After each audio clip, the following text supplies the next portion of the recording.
शकुंतला और महावीर अपने दो बच्चों सूरज और निशा के साथ शंकरपुर गांव में रहते थे।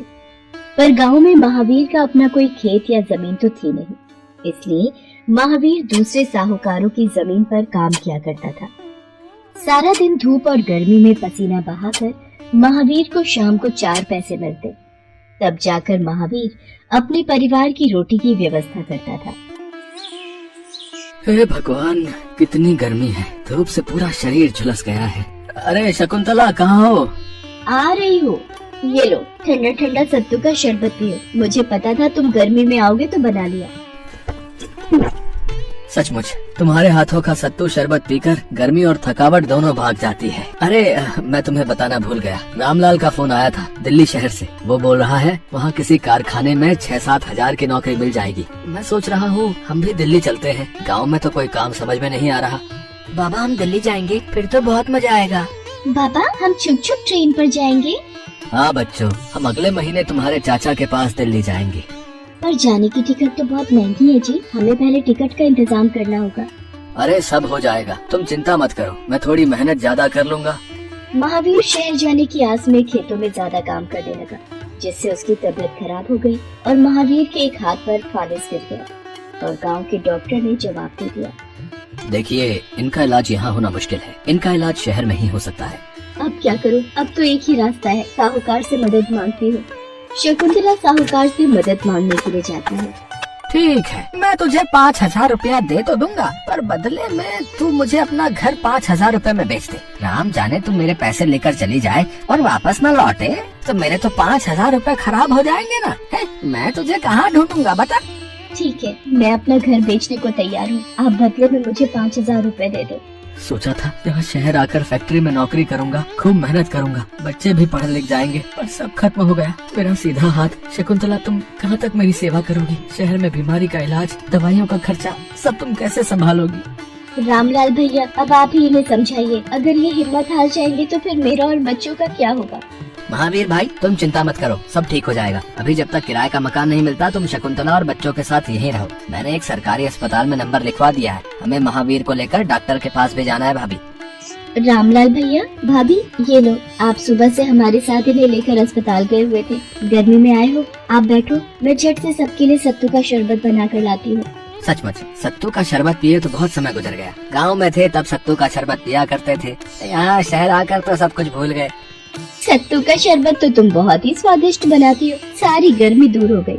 शकुंतला, सत्तू का शरबत बहुत ही स्वादिष्ट बनाती है। जब मैं गांव में खेतों में काम करता था ना, तो मेरी गर्मी और थकावट शकुंतला के हाथ का सत्तू का शरबत पीकर मिनटों में गायब हो जाती थी। अगर तुम बुरा न मानो शकुंतला, तो तुम सत्तू का शरबत बेचने का काम क्यों नहीं शुरू कर देती? इससे तुम्हारी कमाई भी हो जाएगी। बात तो मंजू सही कह रही है भाभी, सत्तू का शरबत शहर में लोग पियेंगे तो बहुत पसंद करेंगे। अगर तुम कहो तो मैं तुम्हारे लिए एक किराए के ठेले और कुछ बर्तनों की व्यवस्था कर देता हूँ। है, ये काम बहुत ही बढ़िया रहेगा। वैसे हाथों हाथ ताजा सत्तू बनाओ और बेचो, देखना तुम्हारी बहुत कमाई होगी भाभी। अगर ऐसा हो जाए रामलाल भैया तो बहुत अच्छा हो जाएगा। अगर आप मेरे लिए इंतजाम कर दो तो बड़ी मेहरबानी होगी। ठीक है भाभी, मैं कल ही ये सारे इंतजाम कर देता हूँ। ठीक है। रामलाल शकुंतला को किराए पर एक ठेला और कुछ बड़े बर्तनों का इंतजाम कर देता है।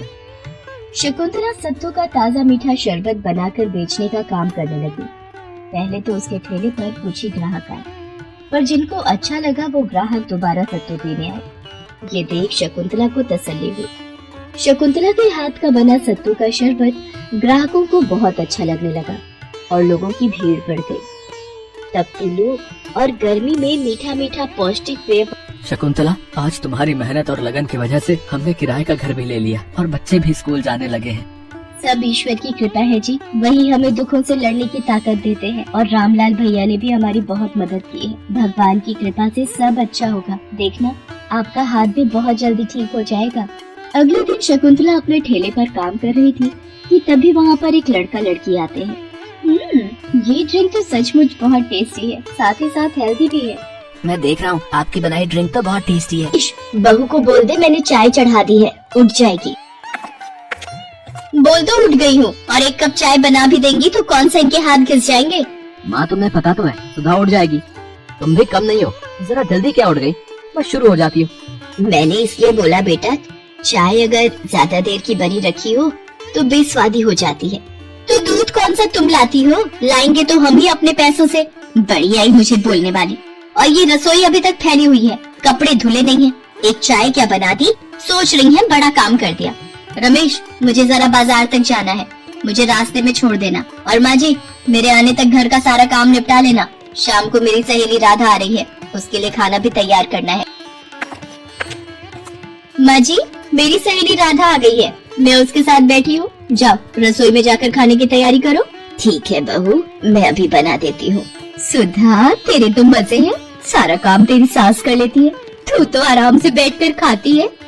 वो तो है, वैसे इन सासों से भी काम निकलवाना पड़ता है।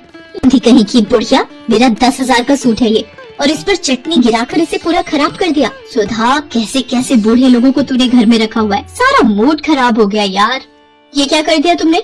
मैं सच में तुम जैसी सास से तंग आ गई हूँ। बुढ़िया मरती भी तो नहीं है। इतने समय बाद मेरी सहेली आई है और उसका इतना महंगा सूट खराब कर दिया। अब हमारी आंखों के सामने खड़े होकर और क्यों गुस्सा दिलवा रही हो? निकल जाओ यहाँ से। गलती हो गई बेटा, नजर कमजोर हो गई है, इसलिए मैं देख नहीं पाई। तुम्हारी गलती की वजह से मेरा इतना महंगा सूट ठीक थोड़ी हो जाएगा, इस पर तो दाग लग ही गया ना। क्या हुआ सुधा, इतना शोर क्यों मचा रखा है? रमेश, मैं इस घर में रहकर परेशान हो गई हूँ। तुम्हारी माँ ने हमारा जीना मुश्किल किया हुआ है।